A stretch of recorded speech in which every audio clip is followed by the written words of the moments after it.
రూ. 1,00,000 ఖర్చు చేసి కోచింగ్ తీసుకున్న రాని సివిల్ సర్వీస్ కేవలం 75 ఇళ్లున్న ఈ చిన్న గ్రామానికి మాత్రం వెన్నతో పెట్టిన విద్య. ప్రతి వీధిలో ఒక రిటైర్డ్ ఆఫీసర్, ప్రతి ఇంట్లో ఒక కాబోయే కలెక్టర్. ఉత్తరప్రదేశ్లోని ఈ వింత గ్రామం కథేంటో ఈ వీడియోలో చూద్దాం.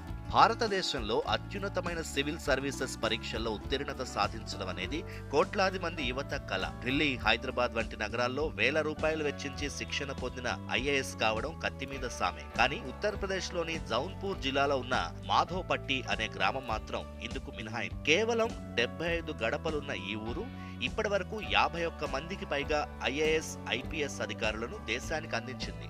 ఈ గ్రామం గురించి చెప్పుకోవాలంటే ఒక అద్భుతమైన రికార్డే ఉంది. ఒకే కుటుంబానికి చెందిన 4 సోదరులు ఐఏఎస్ అధికారులుగా ఎంపికై చరిత్ర సృష్టించారు. వినయ్ కుమార్ సింగ్, ఛత్రపాల్ సింగ్, అజయ్ కుమార్ సింగ్, శశికాంత్ సింగ్ వీరంతా దేశ అత్యున్నత హోదాల్లో పనిచేశారు. వీరి స్ఫూర్తితో గ్రామంలోని ప్రతి యువకుడు సివిల్స్ వైపు అడుగులు వేయడం మొదలుపెట్టారు. ఈ విద్యా విప్లవం ఈనాటిది కాదు.